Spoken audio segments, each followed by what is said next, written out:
चलो बच्चे लोग, आज हम लोग इलेक्ट्रोकेमिस्ट्री के अंदर स्टैंडर्ड फ्री एनर्जी के टाइप के क्वेश्चंस को बनाएंगे। देखो इस क्वेश्चन को लोग कैसे ट्राई करते हैं, उसके बाद आपको फ्री इक्विलिब्रियम कांस्टेंट के ऊपर भी कुछ क्वेश्चन देंगे बनाने के लिए। इस क्वेश्चन को बनाने के लिए क्या करेंगे, आपको चाहिए पहले स्टैंडर्ड फ्री एनर्जी।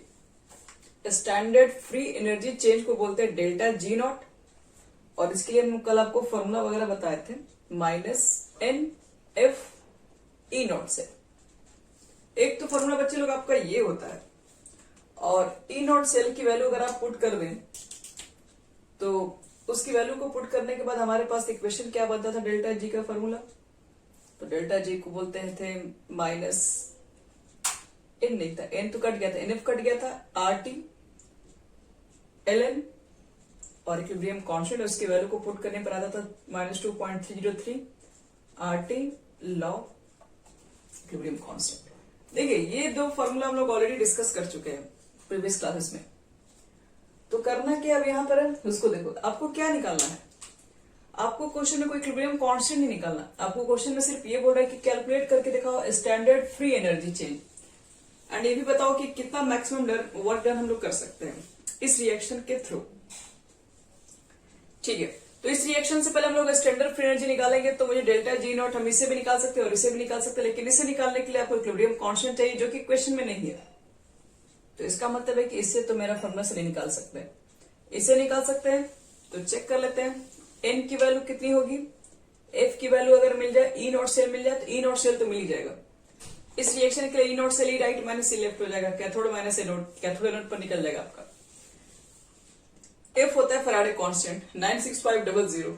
2 क्या होता है, तो आपको देखना है कि इस रिएक्शन को बनाने में जब आप ऑक्सीडेशन हाफ लिखोगे, रिडक्शन हाफ लिखोगे, तो कितने इलेक्ट्रॉन कटते हैं वहां पे। तो 2 इलेक्ट्रॉन को कैंसिल करते हैं, तो एन की वैल्यू तो यहाँ पर 2 पुट हो जाएगी। मतलब ये फॉर्मूला हमारे लिए सही है। चलो पहले ई नॉट सेल निकाल लेते हैं, कितना होगा, ई कैथोड माइनस ई एनोड। तो कैथोड पर होता है बच्चे लोग क्या, रिडक्शन। बताओ तो इसमें रिडक्शन किसका हो रहा है, जिंक का हो रहा है, कॉपर का हो रहा है।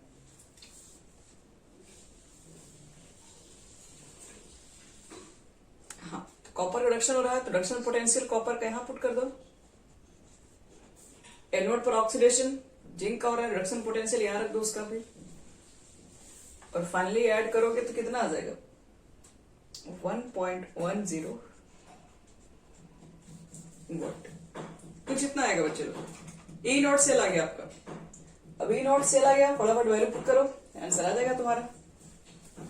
फॉर ए गिवन सेल लिख सकते हो here n is equal to कितना हो जाएगा, यहाँ पर तो n इज इक्वल टू 2 है। क्यों 2 होगा बच्चे लोग, जिंक से Zn2 प्लस में जाने के 2 इलेक्ट्रॉन को क्या करना पड़ता है, लूज करना पड़ता है। Cu2 प्लस से Cu में जाने के 2 इलेक्ट्रॉन को गेन करना पड़ेगा, दोनों को कैंसिल करोगे तब जाके एक नेचुरल रिएक्शन मिलेगा। तो n की वैल्यू यहाँ पर 2 पुट होगी।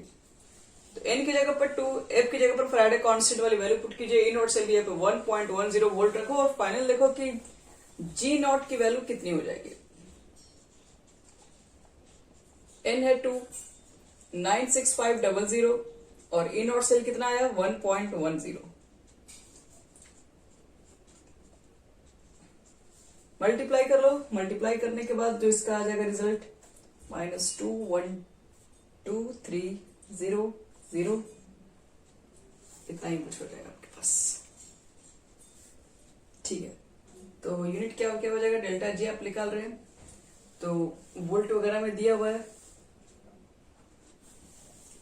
वोल्ट तो लिखना ही पड़ेगा बच्चों को तुम लोग को।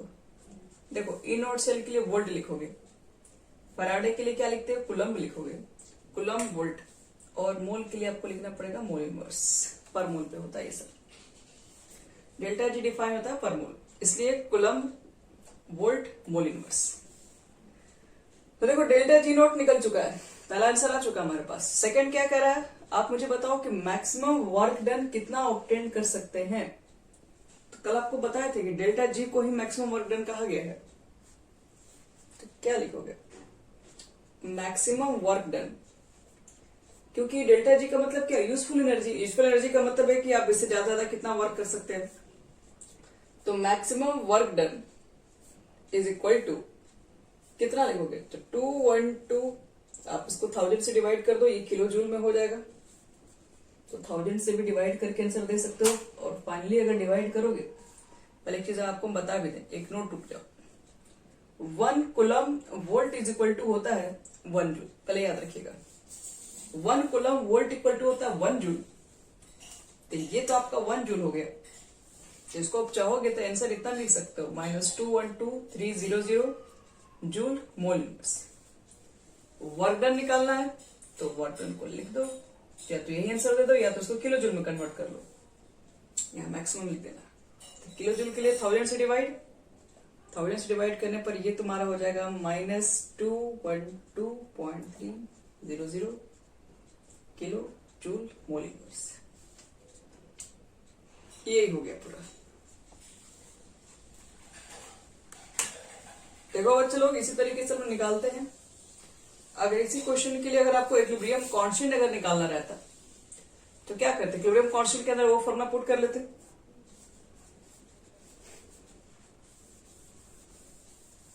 कौन सा formula? Delta G is equal to था -2.303 RT, फिर लॉग भी था, के भी था, केसी लिख दो। तो यही आपके पास केसी की वैल्यू फाइंड करने के लिए कर देता है। इक्विलिब्रियम कांस्टेंट की वैल्यू निकालो तो डेल्टा जी नॉट का वैल्यू जो निकाल के लाओ यहां रख देना।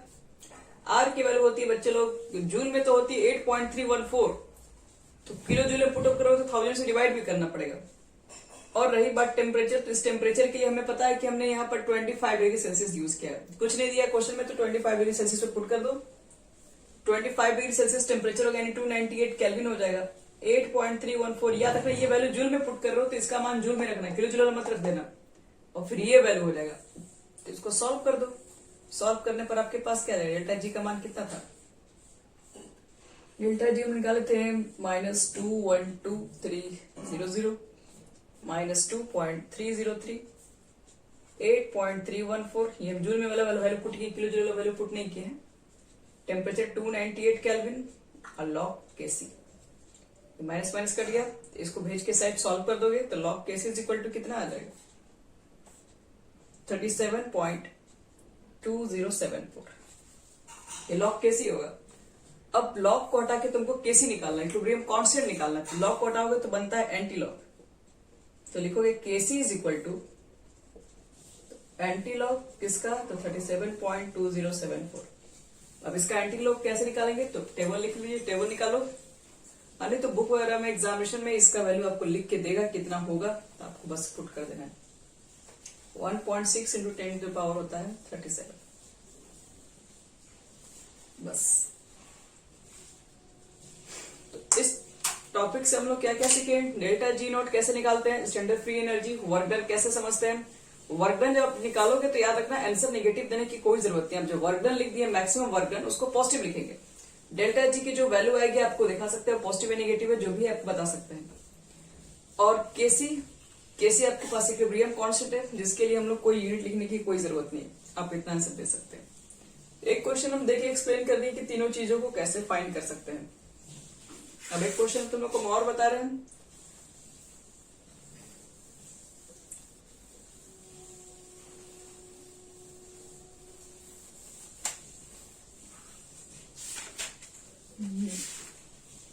एक नर्वस डिस्ट्रीब्यूशन वाला हम देते हैं।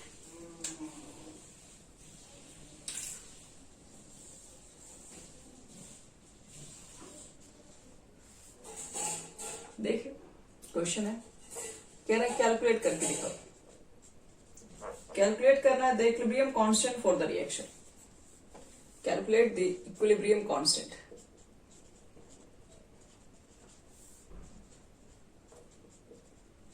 For the reaction. अब देखो कौन सा रिएक्शन है। तो जो रिएक्शन हमारे पास है वो Zn है, Cu2 प्लस है, फिर Zn2 प्लस है, ये Cu है।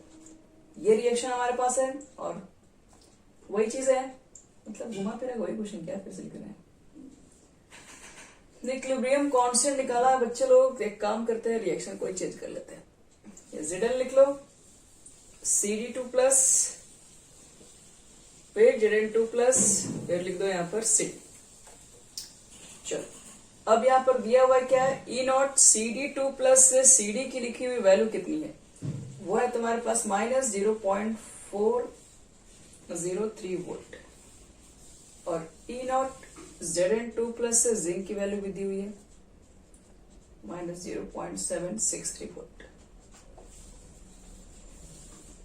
फाइंड क्या करना आपको है, फाइंड करना है इक्विलिब्रियम कांस्टेंट। तो कल आपको हम बताए थे एक नर्मिस्ट इक्वेशन से डायरेक्टली आप इक्विलिब्रियम कांस्टेंट फाइंड कर सकते हैं। क्या था, तो E naught cell is equal to बताया गया था आपको 0.0591 बताए थे, और बटे में n बताए थे, log Kc बताए थे। आप इस फॉर्मूला से भी निकाल सकते हैं। इक्विलिब्रियम कांस्टेंट पे बताए थे ई सेल 0 हो जाता है, और नर्मिस्ट इक्वेशन में वैल्यू पुट कर देते तो इतना आया था। या फिर अभी आप जो डेल्टा जी कैलकुलेट किए वो भी आप करके वहां तक मेहनत निकाल सकते हैं, लेकिन डेल्टा जी का वैल्यू तो क्वेश्चन में दिया हुआ ही नहीं, तो डेल्टा जी भी निकाला जा सकता है, क्योंकि क्या होता है फॉर्मूला अभी तुझे पहले पता है, एन होता है, अभी डेल्टा जी में कैलकुलेट किया कि नहीं, स्टैंडर्ड फ्री एनर्जी कितना लिखे थे, -2.303, एन था आपके पास, आर भी था, और लॉग केसी था। तो इससे तुम्हारा नहीं निकलेगा, इससे तो निकल जाएगा ना आपके पास ई नॉट सेल वाला फॉर्मूला से, एनएफ ई नॉट सेल, इससे निकाल पाओगे।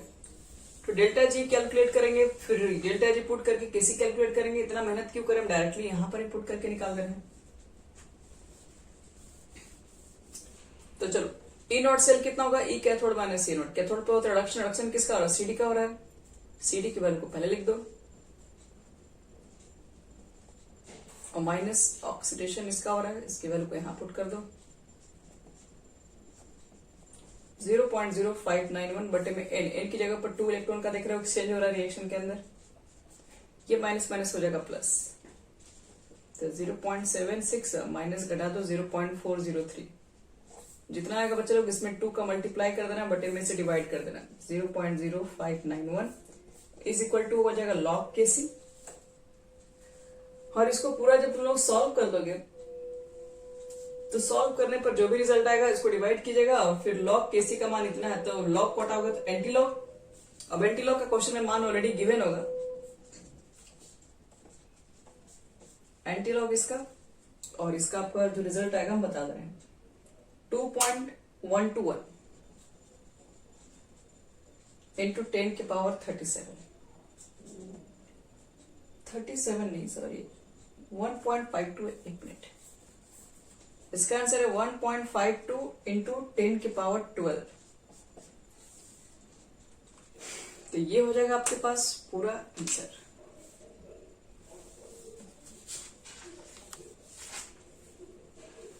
तो इस तरीके से इसमें इसी 2 टाइप्स के न्यूमेरिकल्स होंगे,